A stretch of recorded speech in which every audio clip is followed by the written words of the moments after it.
जरूरत पड़ेगी हम आगे रहेंगे।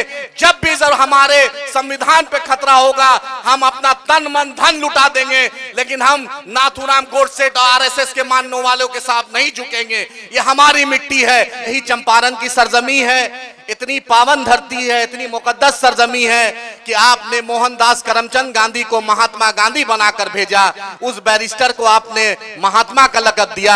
आज 21वीं सदी में जो मजलूमों के साथ खड़ा है, जो दलितों, मुसलमानों और मजलूमों की एक बेबाक आवाज है, आपका अपना और हमारा लीडर बैरिस्टर असदुद्दीन ओवैसी साहब आपके बीच है।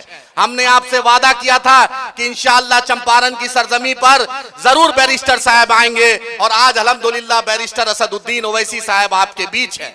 हमराना भाई, ये आपका इलाका, आपके पिताजी सीताराम सिंह साहब ने का जो विचारधारा आपने पकड़ा, जिस दिन आप पार्टी में ज्वाइन किया था आपने कहा कि मेरे पिताजी का मुसलमानों से, दलितों से, हर वर्ग से रिश्ता था, इसलिए मैं बैरिस्टर असदुद्दीन ओवैसी साहब और अख्तर उल ईमान साहब से प्रभावित होकर मैं MIM आया। आपका भी तहे दिल से हम इस्तकबाल करते हैं, क्योंकि आज मेरे लीडर आपके बीच है।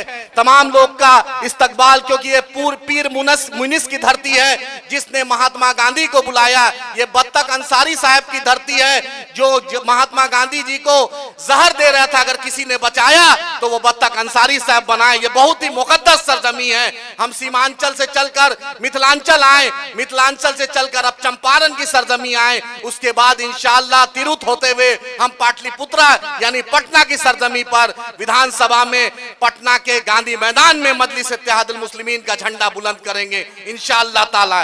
ये आपकी पार्टी है, ये आपका झंडा है, ये आपके लीडर बैरिस्टर असदुद्दीन ओवैसी साहब हैं। आप देखते हैं कि पार्लियामेंट में ऐसा कोई मुद्दा नहीं होता जिसमें बैरिस्टर असदुद्दीन ओवैसी साहब ट्रिपल तलाक का मामला हो, 370 का मामला हो, धारा आपके साथ नाइंसाफी 341 का मुद्दा हो, और आज आपने देखा पहलगाम में अगर पाकिस्तान को सबसे मुंहतोड़ जवाब अगर कोई शख्स दे रहा है तो आपका लीडर बैरिस्टर असदुद्दीन ओवैसी साहब दे रहे हैं। पाकिस्तान जाकर भी दिए थे, और यहां से भी अगर सबसे मुखर आवाज है उस शख्स का नाम बैरिस्टर असदुद्दीन ओवैसी साहब है।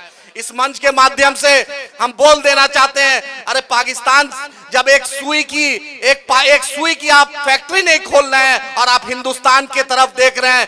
बिलावल भुट्टो, आप ये सोचिए कि आपकी अम्मा को भी आतंकवादियों ने मारा और आप उर्दू ठीक से नहीं बोल पाते और खून और नदी की बात करते हैं। ये हिंदुस्तान है, सिर्फ चंपारण अगर उधर चले जाए तो पाकिस्तान का नक्शा भारत से, देश से उड़ जाएगा। ये चंपारण इतनी बड़ी धरती है, इसने बैरिस्टर मोहनदास करमचंद गांधी को महात्मा गांधी बना दिया। पूरी दुनिया में ऐसा कोई जगह नहीं जहां पर महात्मा गांधी की इज्जत नहीं। आज हम आपके साथ हैं। वक्फ का काला कानून आप जान लीजिए, आपके हिफाजत के लिए पार्लियामेंट में बैरिस्टर साहब लड़ रहे हैं, पार्लियामेंट के बाहर भी all India Muslim personal law board और जितनी भी मिली तंजीम है उसके साथ अगर कंधा से कंधा सबसे ज्यादा कोई मिला है उस शख्स का नाम बैरिस्टर असदुद्दीन ओवैसी साहब है। और बिहार में जब all India personal law board का ऐवान हुआ और मिल्ली तंजीम ने कहा तो अख्तर उल ईमान साहब ने हर बिहार के जिला यूनिट को कहा कि आपको पटना में रोजा रख के भी गांधी मैदान गर्दनी बाग के उस रैली को हमने कामयाब किया। जब भी देश को जरूरत पड़ेगी हम आगे रहेंगे। जब भी जब हमारे संविधान पे खतरा होगा हम अपना तन मन धन लुटा देंगे, लेकिन हम नाथूराम गोडसे और आरएसएस के मानने वालों के साथ नहीं झुकेंगे। ये हमारी मिट्टी है, ये हमारी सरजमी है, ये चंपारण है। याद रखिए, कुछ लोग लोकसभा के वक्त बुलेट पे लोग को घुमा रहे थे, आज उनको भी जवाब देने हम आए हैं। आप उनको भी जवाब देने आए हैं कि आप बुलेट पे अब किसको घुमाइएगा। आज राणा रंजीत साहब आ गए हैं और आज राणा रंजीत साहब का सबसे बड़ा लीडर बैरिस्टर असदुद्दीन ओवैसी साहब आ गए हैं। इमारे शरिया का जुलूस, देश बचाओ देन बचाओ रैली का ज़कात फितरा पे लोग को MLC बनाया गया, लेकिन आज नीतीश कुमार के नाम पर मुंह से बोली नहीं निकल रहा है। वो MLC का पद उसको भी इस ढाका की सरजमी से जवाब देने आए हैं। आपने बहुत दिन की बात की थी कि नीतीश कुमार को हमने समझाया है, बिल एक्ट भी बन गया, लेकिन नीतीश कुमार के सामने अपने एमएलसी का पद नहीं किया।